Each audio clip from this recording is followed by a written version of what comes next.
Hello and welcome to Your Coaching Journey, a podcast for doctors about coaching. Whether you're a coaching doctor, a doctor who is learning to coach, or a doctor who'd like to build coaching into your professional life, then this is the podcast for you. Hi, I'm Helen Leathers, and with me today is my business partner and podcast co-host, Tom Dillon. Good morning, Tom. Good morning. How are you? I was going to ask you the same thing. I'm really well. Good. How are you? I'm wonderfully well, thank you. Excellent. I like that alliteration once more. Last time you were Spider-Man and Wolverine. Yeah, no, I'm Harley Quinn. Are you? Yeah. Slightly concerned. On my mood board, she is ecstatic. Oh. She's a bit, hyper, isn't she? But ecstatic. Okay. That's me this morning, Harley Quinn. Excellent. Good. I think this could be a feature. Theme, isn't it? Yes. Every episode, I'm going to find out which superhero I am, which mood I am. It's funny, I can remember them, isn't it? Yeah. We're talking about today, Helen. What are we talking about? Today we're going to be talking about something that we are occasionally asked, do we cover this on our Transformational Coaching Diploma course? Is it included? Why isn't it? Which is Neuro Linguistic Programming, or NLP. Okay. We're both trained in NLP. We are NLP practitioners. Yes. And I thought it'd be really useful to explore what it is for those who don't know, and also give our thoughts on it and why it's not specifically included in our diploma course. That's good. And just when we say we are NLP practitioners, we are both licensed NLP practitioners, but we don't practice NLP explicitly. We don't put ourselves out there to the world saying, "Oh, let me do some NLP on you." That's right. We integrate some NLP activities into our work, but we're not NLP practitioners. Yes. I want to make that clear.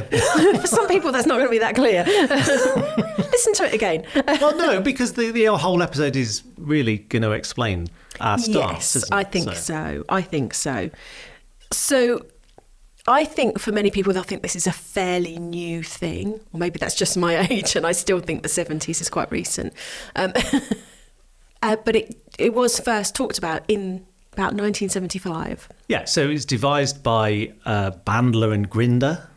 I always think they sound like wizards from the Harry Potter series. Okay, yeah. But yes, Richard Bandler and John Grinder, and they wrote about it in their book, The Structure of Magic, in 1975, I believe. Yeah, so it's been around a long time, and I think it was 90s was kind of when it really took off, and everyone was talking about it.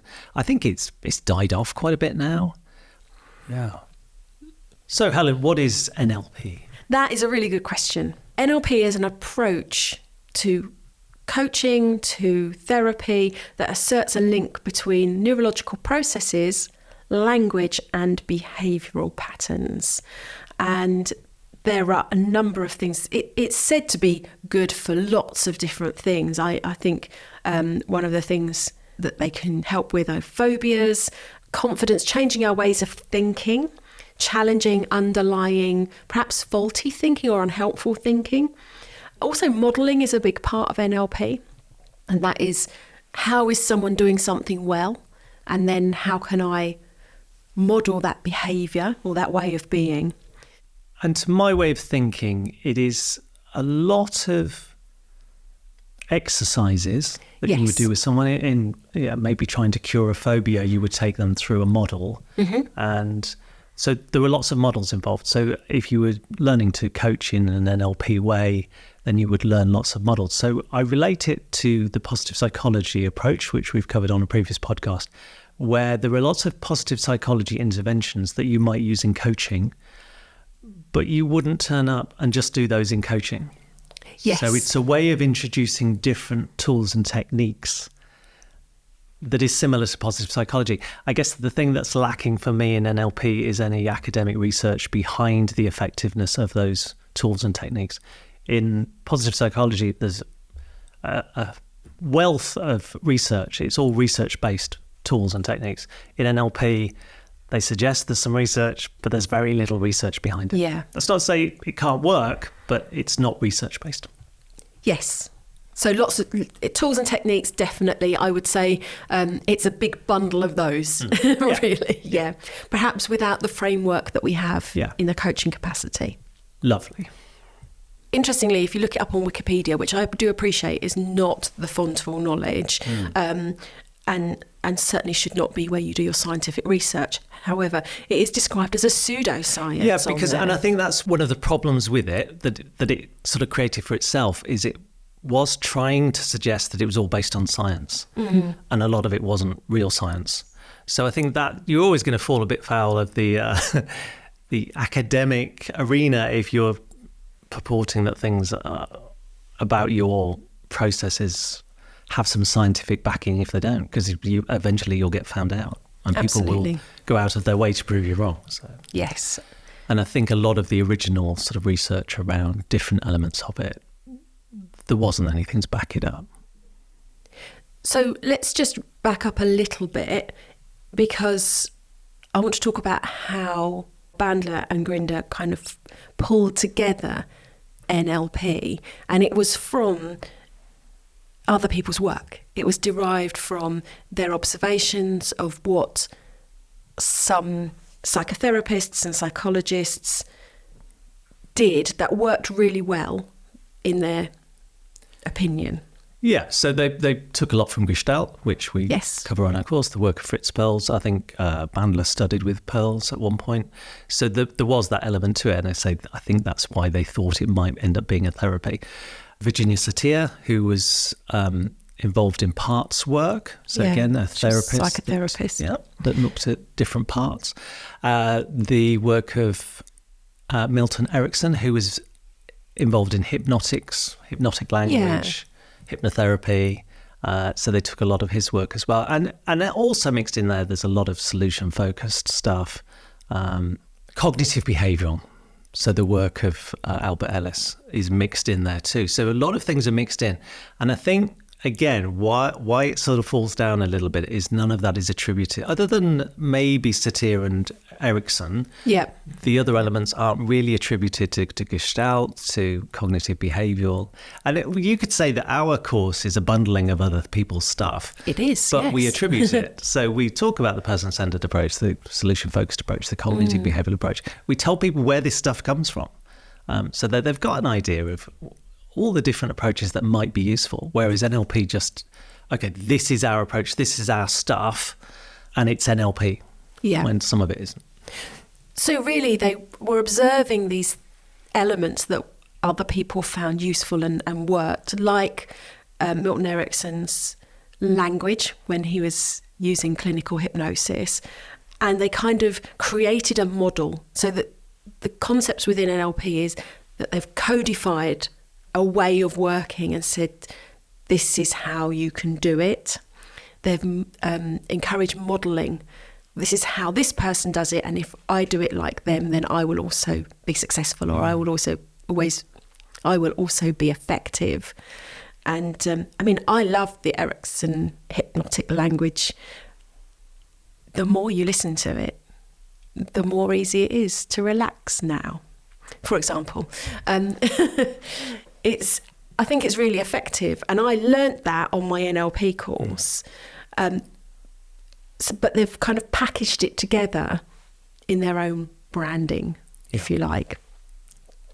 Yeah, I think their history is actually really interesting as well. So Bandler and Grinder obviously had a bit of a falling out. They were together for about 4 years, but then fell out over money and everything else. And I think, again, that's all part of the kind of controversy around it. So there's two different versions of NLP. In fact, now I think court cases have ended up with it not being copyrighted or trademarked. Yes, that's right. Anyone can call themselves an NLP practitioner. Anyone can do NLP training because it's not protected anyway. I think Bandler ended up on trial for murder. I don't think he was convicted, but he was certainly. Certainly, yeah. It was a very controversial character. Yeah. There was a story that he managed to, by using influencing skills and eye contact and things like that, and body language, to influence the jury so that he got off. That was the story. Right. That was the story. Yeah. So I would like to ask you what your experience was and of your course and what you left your course with. I left. Well, so my experience of the course was great. It was 2 lots of 4 days, so very intense, very immersive. I think I was going through, a lot of the time you're drawn to these things because you need something from them, aren't you? I was going through a tough time at the time. It was a very emotional time for me. So I think a lot of that came out in the course, and it was intense. But I think just because of where I was in my life at the time. So it was an intense time. I did come out with some idea. Before I did that, I never really did any public speaking, and I had a bit of a fear. Thought I wouldn't be able to do it, and I couldn't do it. So real fear of public speaking. It's up there along with death, isn't it? Yeah. So I left, having done some activities, some exercises. I left with the belief that I could do public speaking. Now, I didn't actually try it out, but I left with that belief. So there was something there that shifted for me. But yeah, as with any of these sort of immersive weekends, things come up for you and you resolve things. So I'm not sure how much of it was just being in that environment. Yeah. So what I learned was lots of different techniques, and I came away with an idea of them, and they were modelled and we practiced them, but very quickly. So maybe one go at doing it and then came away, and some of that hypnotic language stuff. I was told I had a great voice for hypnotherapy, hypnotism. And podcast, maybe. And podcast, yes. So, which was interesting. And I thought that was coaching when I did it. I thought, okay, I can go out there and coach people now. But I realised I couldn't, actually, because I could go and I can talk to someone about their fear of, phobia stuff, and try and help them with their phobia. Or I could talk to someone about stopping smoking. And so there were those sorts of things that I thought I'd be able to do, having done the course. And I don't think I ever did that effectively. And what it didn't allow me to do was hold a coaching space for someone. Yeah. In no way does it allow you to do that. I would absolutely agree with you. And we've talked about this before. We've had exactly the same thought processes. My last day on my intensive, I remember saying to someone, but how do I run a coaching session with this? Do I need to go and do a coaching qualification? And I was told, no, you don't need a coaching qualification. You've got this skill. And I mean, I did manage to put someone into a trance. I couldn't get them out again. So that was a little bit of a problem, and my trainer had to, obviously they had some stuff to work through and he dealt with that. But it was a little bit concerning at the time. I haven't done that since. I'd like to reassure people. I did learn a lot. I loved it, as I say. I thought, but I think looking back, the bits that I loved and the bits that I thought were magical are the things that come from cognitive behavioural coaching, the things that I love already, which was meditation and being able to help someone to relax or be mindful, and working in that way. So I, like you, left thinking, this is great, but what do I do with it? Yeah. And I think the hypnotherapy side of it, that hypnotic language, you might as well train to be a hypnotherapist. Yeah. And do a much longer course that really allows you to embed those skills and to come away with the skill of hypnotherapy. Yeah. And that was actually one of my potential courses of action afterwards. So when I was doing my coaching training, the tutor had a really dim view of NLP. He said, well, it's just hypnotherapy bundled with some other stuff. And I was quite defensive of NLP at the time, having done the practitioner course. I was, well, that's not particularly fair. But with some distance now, I kind of do think, yeah, he's right. And I think, again, that's part of the reason why it's perhaps frowned upon a little bit, is that they don't credit Gestalt. They don't say where it's come from. They're just, oh, this is our stuff. This is NLP. So I certainly use some NLP techniques. We teach some stuff, but they don't. Well, to be fair, we teach empty chair work, which comes from Gestalt, which NLP use as perceptual positions. Yes. So it's slightly different, but they're bundling the Gestalt stuff in there in a perceptual positions exercise. So we definitely use empty chair work, which is part of that. We use a model that comes from, does actually come from NLP. So Robert Dilts, who was somebody, wasn't one of the founders, but went on to do work in NLP, has a model of the levels of change, and we use that on our course because it's a good model. Yeah. We don't use it because it's NLP, it just happens to come from NLP. So we're happy to kind of borrow from other places, but we credit that and say, well, this is an NLP model. Yes. So we're not throwing the baby out with the bathwater here. We're just saying that actually, as an approach to coaching, there were lots of interesting tools in there, but you couldn't do an NLP course and come away and be a coach. Absolutely. There may well be coaching training out there that layers in NLP. But for us, if anyone has done NLP training and they come on our course, they might say, oh, that's from NLP. But we don't explicitly say that we teach NLP on our course because we have pulled what we consider the most transformational models and exercises from other forms of coaching and psychotherapy, as we've talked about in this podcast. Yeah, and I think our approach to coaching differs fundamentally from NLP in the way that we hold the space for people. So NLP is very quick and almost dismissive of the space. So I've certainly observed on webinars and things, NLP practitioners talking to someone about a problem and being very dismissive of their thinking. And say, well, I'm not interested in your thinking. It's faulty thinking. You need to think differently. And yeah, so I one webinar I attended during lockdown, this lady was saying she had real concerns about during lockdown whether she was being a good mother and a good businesswoman because suddenly it was all thrown together. And she said, it's a real struggle. I really feel that I'm not doing either thing well. And he said, oh, well, how long have you been a mother? And she said, 16 years. And he said, generally, is that going well? And she said, yeah, that's fine. And he said, and in terms of business, how long have you been a businesswoman? And she said, 6 years. And how's that going? And she said, no, it's going well. I've done good work. And he said, well, there you are then. You have nothing to worry about. This is just faulty thinking. Which is dismissive, reductive and directive. And I did challenge him because I could feel myself getting really wound up just by his approach. And I did challenge him afterwards because it was a group setting, and I said, to what extent is this how you would show up in a coaching room, or to what extent are you playing to the gallery a bit here? It's very flippant. Would you be that flippant? And he said, no, that's how I do it. I'm not interested in her story. I'm interested in changing her mindset. Which we're all interested in doing in coaching if someone has some faulty thinking. But I think there's something that we do that honours the story, honours the space, and allows someone to feel heard. Yes. Whereas I think she would have felt dismissed. Yeah, and we spoke about this in preparation for this conversation, didn't we? And I think that I was taught on my course about working content free. We don't need the story. But what you've said there about being heard, and I think that I use the phrase being heard is healing.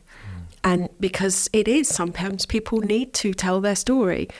One thing I definitely picked up from my NLP course was spotting the inconsistencies and challenging assumptions.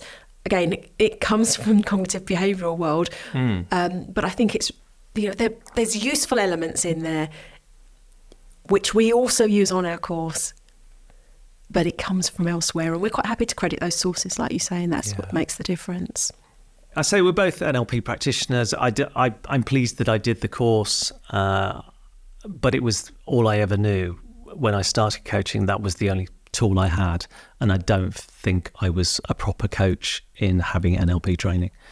I think I now am able to drop some things in when I feel it's appropriate. But it's few and far between. It doesn't form the basis of my coaching. Yeah. And maybe because I've learned where the things came from, I see myself as more of a Gestalt coach these days than anything else, person-centered, but Gestalt's in there, and a lot of those things would be recognised in NLP, but they came from Gestalt. Yes. And I'm quite clear about that. And I think that what we wanted to do today was just sort of shine a light a little bit on on the world of NLP and help people to understand where it came from. I sort of feel like we've given it a bit of a bashing, and that wasn't our intention. It's just where the conversation's gone, and that's the point of the podcast, isn't it? We're just talking. Yeah. And if NLP practitioners out there don't like what we've said, sorry, but that's how we feel. But equally, that's where we've got to with it. It is, but It's we a journey. have also invited NLP coaches to come on to our conferences and things like that, and we're not totally dismissive of it. We just don't think it's a standalone. We've had people speak at conferences. Yeah, we've had my trainer, Brian, come and talk, didn't we? Yeah. And, I think that we're not dismissive of it entirely. We just perhaps don't feel it's sufficient as a standalone training if you want to be a coach. Yeah. And perhaps it explains why you won't see NLP listed on our list of approaches that we cover on our course. I wonder if we'll get any more NLP people coming to our conferences. Possibly not now. Yeah. Well, that's fine. What are we covering next time? Next time on the podcast, we will be talking about the use of personality profiling and psychometrics. I mean, psychometrics covers other areas of intelligence as well, but particularly personality profiling will be exciting covering. So look forward to that. Thank you, Helen. It's been a fascinating conversation. See you next time. See you soon. Bye. Bye-bye.